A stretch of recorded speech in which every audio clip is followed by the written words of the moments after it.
एक बार की बात है, गौतम बुद्ध अपने शिष्यों को जीवन से जुड़ी अच्छी बुरी आदतों का ज्ञान दे रहे थे। सभी शिष्य अपनी बातों पर बहुत ध्यान दे रहे थे।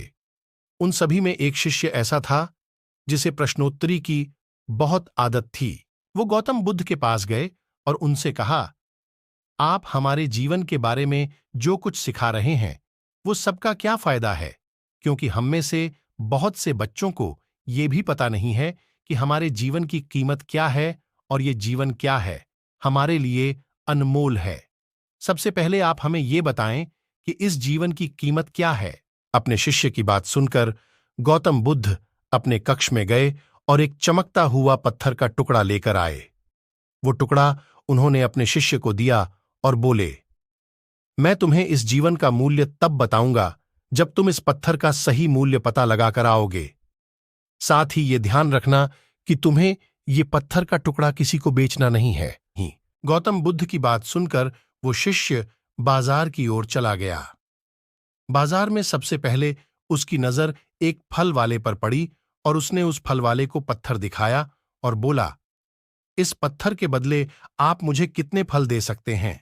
फल वाला बोला, ये पत्थर कुछ खास तो नहीं है, लेकिन फिर भी इस पत्थर के बदले में 10 केले दे सकता हूं। वो शिष्य उस पत्थर को लेकर आगे चला गया। फिर उसे एक सब्जी वाला मिला। शिष्य ने उस सब्जी वाले से उस पत्थर की कीमत पूछी। सब्जी वाले ने उस पत्थर को ध्यान से देखा और बोला, इस पत्थर की कीमत के बदले में ज्यादा से ज्यादा एक बोरी भरकर सलाह दे सकते हैं। इसके बाद वो शिष्य उस पत्थर को एक सोने के व्यापारी के पास ले गया। उस पत्थर के टुकड़े की चमक देखते ही उस सुनार ने उसकी कीमत 100 सोने के सिक्के बता दी। शिष्य ने वो टुकड़ा देने से मना किया तो वो सुनार उसके बदले 200 सोने के सिक्के देने को भी मान गया, लेकिन शिष्य ने वो पत्थर नहीं बेचा। इसके बाद वो शिष्य हीरों के व्यापारियों के पास गया और उनके सामने उसने उस पत्थर के टुकड़े को रख दिया। उस पत्थर को देखते ही हीरे के व्यापारी ने एक साफ कपड़ा लिया। उस पत्थर को उसके ऊपर रखा गया। फिर उस पत्थर को कपड़े में लपेटते हुए वो बोला, तुम जिसे मामूली पत्थर समझकर उसकी कीमत पूछ रहे हो, असल में ये एक बेशकीमती रूबी है। ऐसी रूबी हर किसी को नहीं देखती।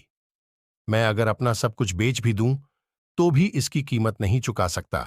उस व्यापारी की बातें सुनकर वो शिष्य भी हैरान हो गया। वो दौड़ा दौड़ा सीधा बुद्ध के पास आया और उन्हें जो कुछ भी बाजार में हुआ वो सब बताया। उनकी अचरज भरी बातें सुनकर गौतम बुद्ध बोले, तुम्हारे प्रश्न का उत्तर इस रूबी की कीमत में ही छिपा है। हमारा जीवन भी एक रूबी है, रूबी की तरह ये भी बेशकीमती है, लेकिन हम इस बात को हमेशा नजरअंदाज करते हैं और अपने जीवन का कोई मूल्य नहीं समझते। हम लोगों को देखकर और उनके जैसे जीवन जीने की कोशिश में अपने जीवन की कीमत को कम कर देते हैं। हम ये कहते हैं कि हमारी जिंदगी की कीमत वही है जो हमारे दूसरे सहयोगी हैं, लेकिन ये बात हमेशा ध्यान रखते हैं कि सामने वाले अपने विवेक, बुद्धि और अपनी समझ के हिसाब से कीमत लगाते हैं।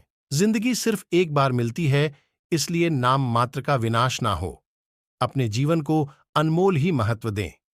आज के समय में लोग अपनी जिंदगी से बेहद कीमती प्यार, दिखावे से भरी जिंदगी को मानते हैं। प्यार के चक्कर में लोग आत्महत्या कर लेते हैं। पैसों के चक्कर में ऐसा काम करने लग जाते हैं जिससे उनकी जिंदगी बर्बाद हो जाती है। नाम कमाने के चक्कर में उल्टे सीधे काम करने लग जाते हैं। हमेशा याद रखें कि दिखावा करना जरूरी नहीं है। प्यार दोबारा मिल सकता है, पैसा फिर कमाया जा सकता है, लेकिन जिंदगी को फिर से पाया नहीं जा सकता। इसलिए अपनी इस बेशकीमती जिंदगी को अच्छे से जिएं, हर पल का आनंद लें। कभी ये ना सोचें कि आप इस दुनिया में किसी काम के लायक नहीं हैं। न कभी ये सोचें कि इस दुनिया में आपके होने या ना होने से कुछ खास नहीं। जब कभी ऐसा ही एक विचार आपके मन में आए तो खुद को बस ये याद दिलाते रहें, जीवन एक रूबी है और ये बेशकीमती है। दोस्तों, ये कहानी आपको कैसी लगी, ये मुझे कमेंट बॉक्स में कमेंट करके जरूर बताएं। साथ ही अपना प्यार और सपोर्ट देते रहें। धन्यवाद।